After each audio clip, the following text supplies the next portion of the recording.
Ano ha, wala tayong kanin sa breakfast. Meron man tayong konting carb, pero galing lang ito sa yung sa bread natin. Konti lang naman, siguro mga isang piraso lang kainin natin. So, sa breakfast, hindi po tayo masyadong magka-carb. Okay? So, kain na tayo.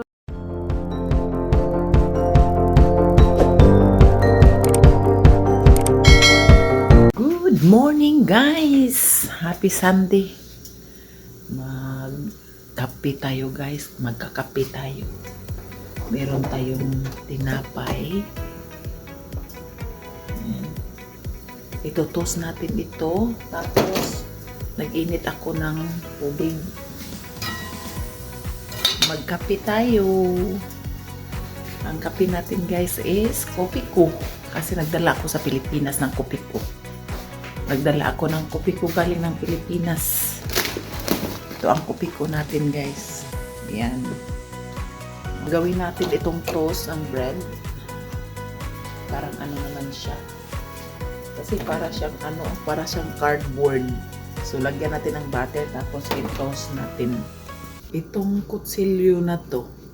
Sa Pilipinas kasi hindi ako nakakita ng kutsilyo ng ganito. Ganito oh. Ganyan no. Alam mo ba ito, guys? Iwan ko anong purpose nito. Ito. Hindi ko alam kung anong purpose. Baka may mga taong alam kung ano ang purpose ng ganyan.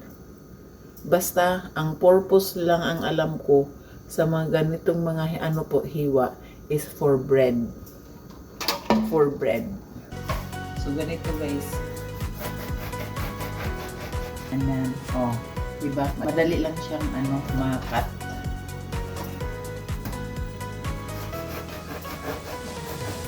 Para talaga siyang cardboard.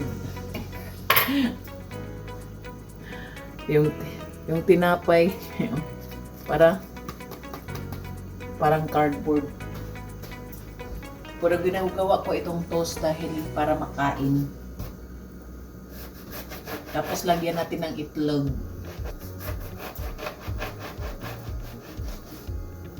Ayan, diba? O, ayan. Ngayon, ito ang butter ginagamit ko, guys. Kasi pag hindi mo siya lagyan ng butter po, ay matigas siya.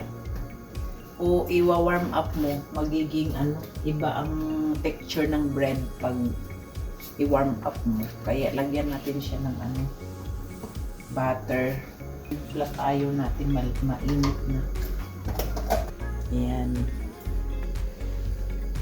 Itong mga recycle dito po sa Sacramento, no, yung mga recycle talagang sinusort out na nila. Pero dito naman sa Bay Area po, basta meron ka lang grass, recycle at saka yung sa basurahan. So far hindi naman nila sinisilip yung aming basura na talagang isusort mo yung basura. Hindi naman. So pwede na nating ilagay dito. Ilagay itong bread.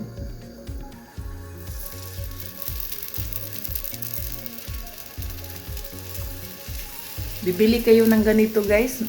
Maganda ito sa yung pangpatos na pangmadalian. Ito maganda ito.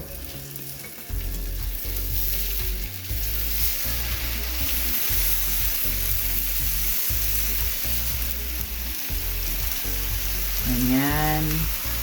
Ayan, ito kumukulo na yung natin po, tubig natin. Pwede na tayong magkape. Maya-maya kasi hintayin natin yung bread. Para naman, sa kape, meron tayong bread at saka egg.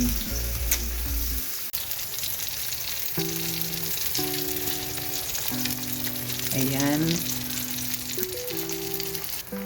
Ang aga ni Kyle na guys, nag-work. Ang aga niyang nagtrabaho ngayon. Pero sinabi ko sa kanya, tapos ka na bang kumakain ng breakfast? Sabi naman niya, kakain daw siya doon. Kasi yung tinatrabahuan niya po ay restaurant. So, kung hindi siya makakain dito sa bahay, doon na siya kakain. Kasi meron naman siyang meron naman siyang 50% off yung niya doon, pagkakain siya. Meron siyang 50% off. Ayan, luto na to kasi madali lang naman yung toast, no?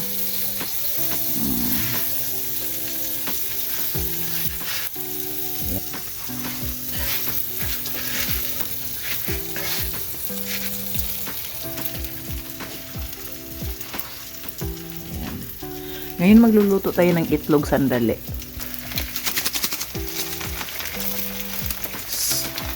Garlic salt yung ginagamit natin, guys, sa sa ating itlog. Ito nasunog na to, oh.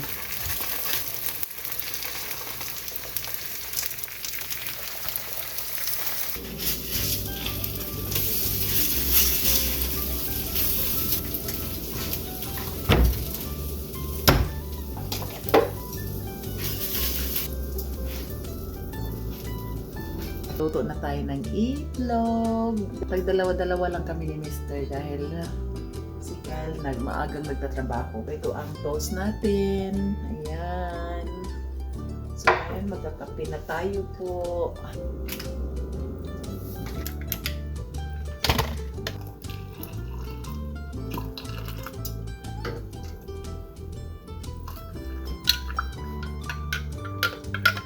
Ayan na, naka-ready na yung breakfast natin. Kain tayo, guys. Wala tayong kanin sa breakfast. Meron man tayong konting carb, pero galing lang ito sa croissants. Ito yung sa bread natin. So, sa breakfast, hindi po tayo masyadong magka-carb. Sa umaga pag weekend hindi ko ginigising si Mr. kasi si Mr. Magising yan siya Monday to Friday pag ako ay magtatrabaho, kaya sa weekend hindi ko yan siya ginigising.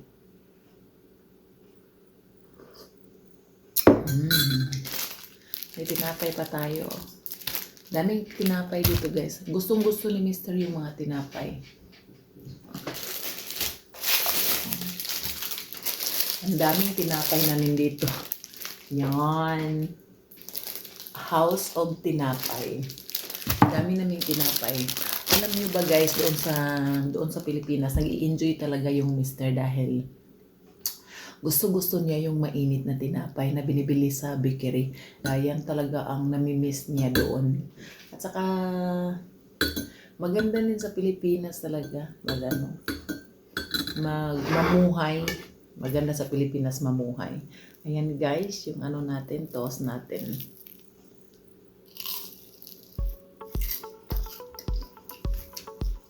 Mag-alas 8,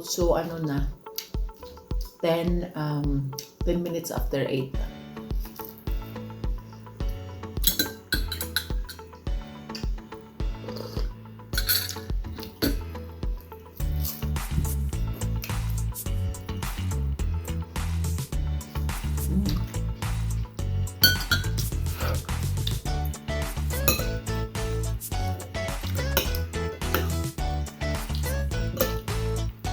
Dalawang itlog niluto ko. At saka, hindi, 4 pala. So, 2 yung sa Mr. 2 yung sa akin.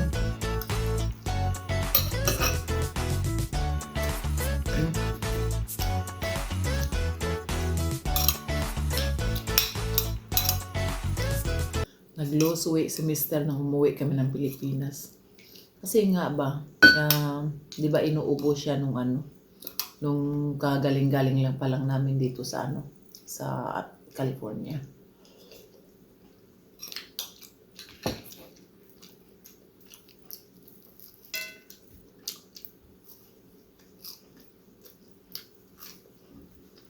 Sa umaga, guys, wala talaga akong ganang kumain sa umaga. Pero subukan kong kumain dahil nga nagkakape ako. Pero sa Monday to Friday, bihira lang akong kumakain talaga sa umaga.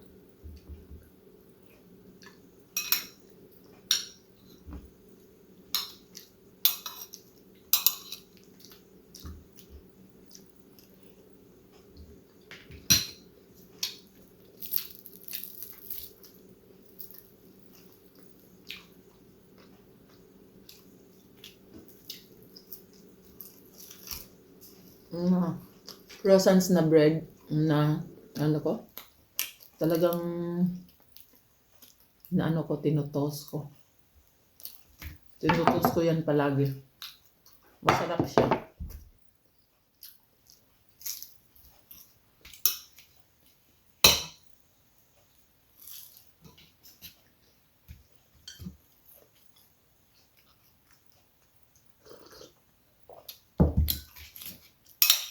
Masarap ang kape na kopi ko.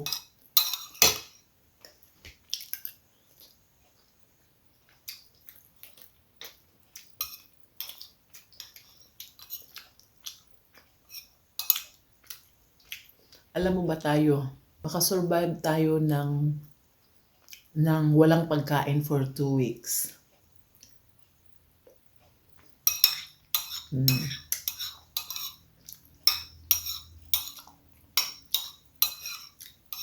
So kung hindi ka makakain ng isang araw, 2 araw, makasurvive ka pa.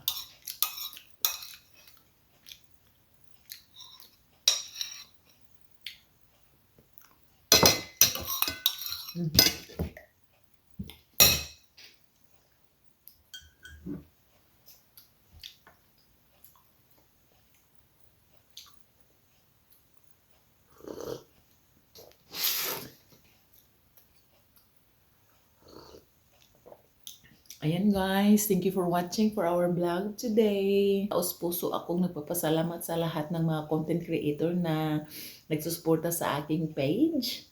At ako naman ay, iyon, nandyan din ako sa inyo. Kung hindi man ako mag-leave ng comments po, nanonood ako ng mga vlog din ninyo. Okay guys, yan lang po. Salamat sa inyong pagpanood. Until you guys next time, bye-bye.